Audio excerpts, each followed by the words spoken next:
So hey guys, welcome back to my YouTube channel once again. तो आज हम लोग बात करने वाले हैं एकेटिव काउंसलिंग 2025 की कुछ ज़रूरी बातें। अगर ये शो नहीं कर रहा है तो आपका काउंसलिंग हो सकता है कि ना हो। एकेटिव से एफिलिएटेड जो भी कॉलेजेस है उसमें आपका एडमिशन नहीं होगा अगर ये सब बातें अगर शो नहीं कर रहा है। तो गाइस, क्या है वो इम्पोर्टेंट बातें और क्या है वो इम्पोर्टेंट स्टेप जो आपको करना जरूरी है, नहीं तो आपका चॉइस फिलिंग का जो ऑप्शन है वो अनलॉक नहीं होगा। तो चलिए अभी देखते हैं कि क्या क्या इंपॉर्टेंट ऐसी बातें हैं जिसका आपको ध्यान देना है, नहीं तो आपका जो है एडमिशन कैंसिल हो सकता है और एकेटिव से एफिलिएटेड जो भी कॉलेजेस है उसमें आपका एडमिशन होने के चांसेस कम हो सकते हैं। तो गाइस, मैंने अपने प्रीवियस वीडियो में बताया था कि डॉक्यूमेंट वेरिफिकेशन लेटर कैसा दिखता है, ठीक है। मैंने आपको पूरी डिटेल्स दी थी, स्टेप बाय स्टेप मैंने बताया था कि डॉक्यूमेंट वेरिफिकेशन लेटर जो है वो कैसे डाउनलोड करना है। मैं फिर से आपको बता दे रही हूँ, अगर जिनका जिनका डाउनलोड नहीं हुआ है उनके लिए, कि आपको सबसे पहले जो है अपना लॉगिन करना होगा। लॉगिन करने के बाद ईमेल पे आपका ओटीपी जाएगा, वो ओटीपी डाल के आपका जो है वो लॉगिन हो जाएगा। लॉगिन करने के बाद होम पेज पे जाएंगे तो साइड में कॉर्नर में आपको जो है आपका जो लेटर वेरिफिकेशन लेटर है वो कॉर्नर के नीचे में शो करेगा। वहां से आपको क्लिक करना है, डाउनलोड का ऑप्शन आएगा, वहां से आपको डाउनलोड कर लेना है। उसके बाद क्या है कि डाउनलोड करने के बाद क्या क्या देखना था वो भी मैंने कल के वीडियो में बताया था, जिसमें कि और भी इम्पोर्टेंट चीजें हैं जो मैं अभी बताने वाली हूँ। उससे पहले ये कि बहुत लोग कंफ्यूज हो जाते हैं कि डॉक्यूमेंट वेरिफिकेशन लेटर और जो आपका प्रोफाइल होता है वो दोनों में आप लोगों को बहुत कंफ्यूजन हो रही है। मुझे कल 2-3 मैसेज आया जिसमें कि बोल रहे थे कि मेरे डॉक्यूमेंट वेरिफिकेशन में तो रिमार्क्स दिख ही नहीं रहा है। तो मतलब रिमार्क्स कैसे नहीं दिखेगा, जब सबको दिख रहा है तो आपको नहीं दिख रहा है, इसका मतलब कि कुछ दिक्कत है। फिर मैंने उसे देखा तो उसे देखने के बाद मुझे समझ में आया कि एक्चुअली में वो तो डॉक्यूमेंट वेरिफिकेशन लेटर है ही नहीं। मैंने अपने वीडियो में बताया था कि डॉक्यूमेंट वेरिफिकेशन लेटर कैसा दिखता है। ऊपर में एक बार चेक कर लेना, ऊपर में लिखा रहता है क्लियरली डॉक्यूमेंट वेरिफिकेशन लेटर। मैं भी यहाँ पे दिखा भी दे रही हूँ डॉक्यूमेंट वेरिफिकेशन लेटर कैसा दिखता है। और जो आपका जो प्रोफाइल है सेम टू सेम ही होता है, उसमें सब कुछ जो आपका जो भी डिटेल्स रहता है वो भी उसमें सेम रहता है, वो भी उसमें सेम रहता है। बट डिफरेंस क्या रहता है? डिफरेंस ये रहता है कि जो डॉक्यूमेंट वेरिफिकेशन लेटर है उसके ऊपर में डॉक्यूमेंट वेरिफिकेशन लेटर लिखा रहेगा, रिमार्क्स लिखा रहेगा और एलिजिबल है कि नहीं वो लिखा रहता है। लेकिन जो आपका प्रोफाइल रहता है, जो भी स्टूडेंट प्रोफाइल है जो कि आप रजिस्ट्रेशन करने के बाद डाउनलोड करते हैं, उसमें आपका रिमार्क्स और एलिजिबिलिटी वगैरह के बारे में कुछ भी लिखा नहीं रहता, क्लियरली लिखा रहता है कि वो स्टूडेंट प्रोफाइल है। तो इसमें कंफ्यूज होने की जरूरत नहीं है। मैं यहाँ पे शो भी कर दे रही हूँ, यहाँ पे शो भी कर दे रही हूँ कि स्टूडेंट प्रोफाइल कैसा दिखता है। तो प्लीज इसमें कंफ्यूज मत होना, दोनों में जमीन आसमान का अंतर है, मतलब बहुत ज्यादा डिफरेंस हो जाती है। तो इसकी वजह से आप बहुत टेंशन में रहते हो कि नई रिमार्क्स वगैरह कुछ भी शो नहीं करा, मैं क्या करूं। तो ये डिफरेंस है। और अगर जब भी आपका जो है वो वेरिफिकेशन लेटर आ जाएगा तो आपको वहां पर शो हो जाएगा जहां पे मैंने बताया, वहां से आपको डाउनलोड कर देना है।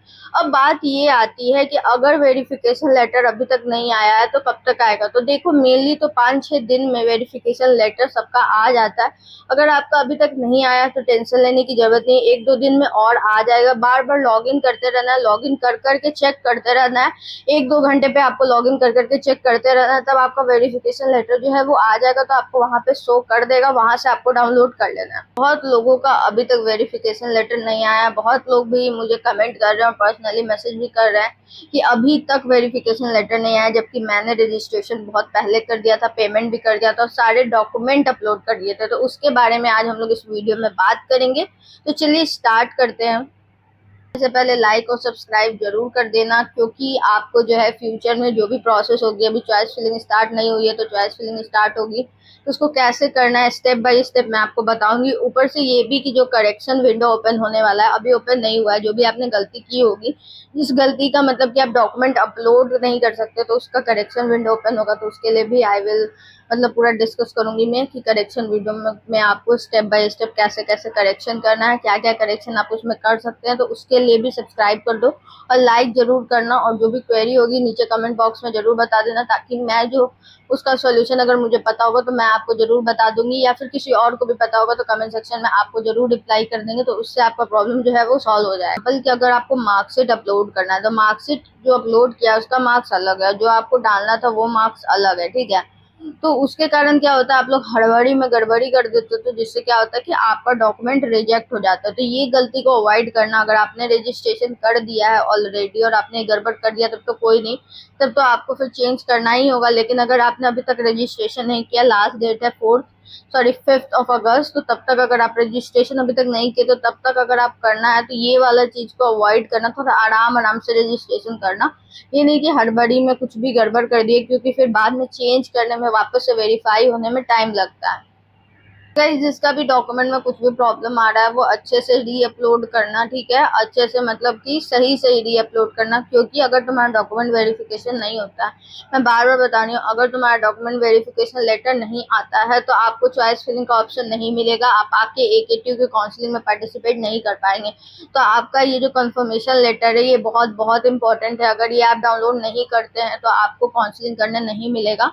तो इसका बहुत ध्यान देना है कि डॉक्यूमेंट वेरिफिकेशन के टाइम पे जो भी डॉक्यूमेंट आपको अपडेट करने हैं, जो भी डॉक्यूमेंट आपको री अपलोड करने के लिए बोला गया है, उसका पार्टिकुलरली बहुत ध्यान देना। अब देखो कि अगर तुम्हारे डॉक्यूमेंट में कुछ इशू रहता है तो आपके मेल पे जो है वो इशू का आपको नोटिफिकेशन आएगा ही आएगा। मैं यहाँ स्क्रीन पे शो कर रही हूँ, जैसा स्क्रीन पे शो हो रहा है उस टाइप का मैसेज जो है आपको ईमेल में आएगा AKTU के थ्रू कि इस डॉक्यूमेंट में प्रॉब्लम है। अब तुम्हें करना क्या है, मैंने कल के वीडियो में बताया था कि अगर तुम्हारे डॉक्यूमेंट में कोई भी इशू रहेगा तो तुम्हें जा करके डैशबोर्ड में चेक करना है। वहां पे जा करके मैंने फुल डिटेल बताई थी, मैं डिस्क्रिप्शन में वीडियो डाल दे रही हूँ, वहां पर जा करके आपको री अपलोड करना है, फिर से वेरीफाई करवाना, और फिर वेरीफाई हो जाएगा तो आपका ईमेल आएगा कि आपका वेरीफाई हो गया है। आपको बार बार चेक करना होगा कि आपका वेरीफाई हुआ है कि नहीं हुआ है। अब गाइस चॉइस फिलिंग के टाइम में भी आपको बहुत ध्यान देना होगा, बहुत ज़्यादा ध्यान से चॉइस फिलिंग करनी होगी, लॉक करना भूलना नहीं होगा। बहुत ऐसा होता है कि आप चॉइस तो फिल कर लेते हैं लेकिन फ्रीज या फ्लोट करना ये भूल जाते हैं, तो ये पता होना चाहिए। फिर फ्रीज या फ्लोट के बीच में क्या डिफरेंस है, उस टर्म्स को अच्छे से समझ कर ही ये सारे स्टेप्स लेना।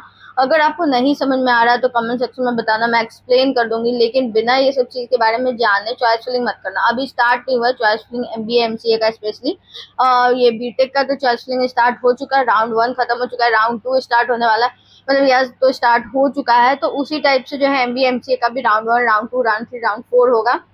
राउंड 1 में आपको चॉइस फिलिंग करनी होगी, फिर अगर आपको अच्छे कॉलेज मिल जाते हैं तो आपको वहीं पे जो है वो फ्रीज कर देना होगा, नहीं तो आपको राउंड 2 में जाना होगा, राउंड 3 राउंड 4 इस टाइप से सारे राउंड में आपको चॉइस फिलिंग करनी होगी जब तक आपको आपके पसंद का कॉलेज नहीं मिल जाता। तो उस टाइम पे बहुत ज्यादा ध्यान देना होगा। मैं वीडियो लाऊंगी जिसमें कि मैं आपको पार्टिकुलरली बताऊंगी कि कौन कौन से मिस्टेक्स नहीं करने हैं चॉइस फिलिंग के टाइम में, ताकि आप ये सारे मिस्टेक अवॉइड कर सकें। गाइस जब बात जो सबसे इम्पोर्टेंट है जिसके लिए मैंने ये वीडियो बनाया वो मैं बता देती हूँ। जब आपने रजिस्ट्रेशन कर दिया, सब कुछ हो गया, पैसा वैसा पे कर दिया, डॉक्यूमेंट अपलोड हो गया, आपका वेरिफिकेशन लेटर भी आ गया, ठीक है, तो उसके बाद आपको जो है एक चीज बहुत इंपॉर्टेंट है जो आपको चेक करना है, जो कि मैंने कल की वीडियो में भी थोड़ा बहुत बताया था लेकिन बहुत लोगों ने चेक नहीं किया शायद। तो एलिजिबिलिटी चेक करना बहुत जरूरी है। सबसे नीचे में जाओगे तो सबसे नीचे में एलिजिबल फॉर काउंसलिंग लिखा हुआ आएगा, अगर वो लिखा हुआ है तभी आप एलिजिबल हैं काउंसलिंग के लिए, अगर वो नहीं लिखा हुआ है तो आप एलिजिबल नहीं है काउंसलिंग के लिए। तो ये चेक करना बहुत जरूरी है, रिमार्क चेक करना बहुत जरूरी है, और कुछ भी अगर डॉक्यूमेंट का कुछ भी है वो सब देख लेना अच्छे तरीके से डैशबोर्ड में जा करके कि कहीं पे कोई प्रॉब्लम तो नहीं है, री अपलोड करने के लिए तो नहीं बोल रहा है, ये सब चेक करना बहुत इंपॉर्टेंट है। अगर थोड़ा सा भी प्रॉब्लम होगा तो एक बार मेल भी चेक कर लेना, क्योंकि तुरंत जो है AKTU की तरफ से मेल भी आ जाता है अगर आपके डॉक्यूमेंट में कुछ भी प्रॉब्लम रहती है तो मेल भी चेक करते रहना, ठीक है। उसके बाद अगर आपका डॉक्यूमेंट वेरिफिकेशन हो चुका है तो कोई दिक्कत नहीं, जिनका नहीं हुआ है उनके बारे में मैं बता रही हूँ।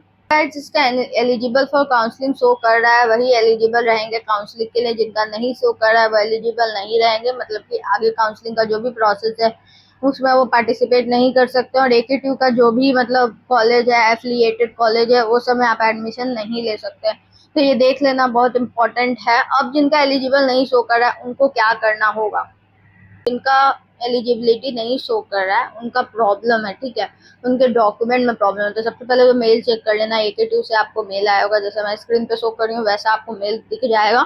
उसके बाद आप जा करके डॉक्यूमेंट री अपलोड करना, और इस बार ओरिजिनल डॉक्यूमेंट री अपलोड करना। जहाँ पे भी कोई भी दिक्कत है उसके लिए तुम कमेंट कर सकते हो, मैं बता दूंगी। तो ये चीज कर लेना, तब जा करके आपका जो है वो डॉक्यूमेंट वापस से वेरीफाई होगा। वेरिफिकेशन होना बहुत जरूरी है, तो ये कर लेना, तभी तुम्हारा डॉक्यूमेंट जो है वो वेरिफिकेशन होगा। तुम्हारा एलिजिबिलिटी शो कर दिया है तो अब आगे क्या होगा, तो आगे मैं बताती हूँ। आगे आपकी होगी चॉइस फिलिंग, उसका ऑप्शन जो है वो ओपन होगा, बट अभी ओपन नहीं होगा। जब ओपन होगा आपको पता चल जाएगा, मैं आपको बता दूंगी। प्रॉपर एक डिटेल वीडियो में मैं आपको बताऊंगी कि चॉइस फिलिंग कैसे करना है, अगर आपने डायरेक्ट एडमिशन लिया है तो कैसे करना है, और अगर सीईटी पीजी के थ्रू कर रहे हैं तो कैसे करना है वो भी मैं बताऊंगी, एमबीए और एमसीए दोनों के लिए। ऑल्सो अगर आप लोग को कोई कॉलेज का कुछ चाहिए, जैसे कि आपको कौन सा कॉलेज सबसे ऊपर में रखना है, कौन सा कॉलेज सेकेंड प्रायोरिटी पे रखना है, अगर ऐसा कुछ चाहिए तो बताना, मैं उसके लिए भी एक वीडियो ले आऊंगी जिसमें मैं बता दूंगी कि कौन कौन सा कॉलेज, उसकी प्लेसमेंट कैसी है। ऐसे मैंने ऑलरेडी एक वीडियो बनाया था, वो एमबीए के लिए था। अगर एमसीए के लिए भी चाहिए तो तुम कमेंट में बता सकते हो, और एमबीए के लिए भी चाहिए तो मैं और अच्छे अच्छे कॉलेजेस अदर स्टेट के मैं आपको जरूर बता दूंगी कि कौन कौन से आपको जो है वो मतलब सीरियल वाइज आपको ऑर्डर में रखने हैं, जिसकी की प्लेसमेंट भी अच्छी है और फीस भी कम है। और मतलब कि जिसकी फीस कम है, प्लेसमेंट अच्छी है, वही कॉलेज अच्छा होता है, उसी में एडमिशन लेना चाहिए, क्योंकि रिटर्न ऑफ जो इन्वेस्टमेंट है वो उसी में ज़्यादा मिलता है, ये सही रहता है। ठीक है, अब देखो बात ये है कि अब तुम्हारा ये सब हो गया, तो अब सिर्फ तुम्हें चॉइस फिलिंग के लिए वेट करना है, क्योंकि तुम ऑलरेडी एलिजिबल हो। अब आगे कोई भी चीज़ तुम्हें नहीं करनी है, तो आराम से चॉइस फिलिंग का वेट करना है। अगर तुम्हें कोई भी मिस्टेक हो गई है तो करेक्शन विंडो ओपन होगा। करेक्शन विंडो कब ओपन होगा उसका नोटिफिकेशन मैं आप लोगों को बता दूंगी, नोटिफिकेशन आपको मिल जाएगा। तो उसके लिए डोंट वरी, कोई भी मिस्टेक हुई है तो चॉइस फिलिंग हर साल ओपन होती है, तो इस साल भी ओपन होगी। वो कब ओपन होती है, जब रजिस्ट्रेशन हो जाता है चॉइस फिलिंग से पहले, उस बीच में जो है वो करेक्शन विंडो ओपन होती है। चॉइस फिलिंग के बाद करेक्शन विंडो या कुछ भी ओपन नहीं होता है। उसके बाद आप अगर कोई भी गलती करते हो तो आप उसको जो है वो चेंज नहीं कर सकते हो। ठीक है, तो उस टाइम पे कोई भी गलती मत करना, क्योंकि उसके बाद कोई ऑप्शन नहीं आता है, कोई री अपलोड का ऑप्शन, उसके बाद आपका कोई जो है वो री वेरिफिकेशन का ऑप्शन नहीं आता, तो इस चीज का ध्यान देना। प्लस एक क्वेश्चन ये भी था कि जैसे री वेरीफाई कब तक हो जाएगा, मतलब डॉक्यूमेंट में कुछ एरर था तो वापस से आपने री अपलोड किया है तो री वेरीफाई कब तक हो जाएगा, तो 1 से 3 दिन के बीच में जो है आपका री वेरीफाई ऑलमोस्ट हो जाना चाहिए। कभी कभी ज्यादा टाइम भी लग जाता है, लेकिन ये जो है ये एवरेज रेट है, मतलब एवरेज है, इस इतना में आपका जो है वेरिफिकेशन हो जाना चाहिए। तो होप आपके सारे डाउट जो है वो क्लियर हो गए होंगे। आगे भी वीडियो जाएगी तो सब्सक्राइब और लाइक जरूर कर देना। Thank you for watching, see you in next blog, bye bye.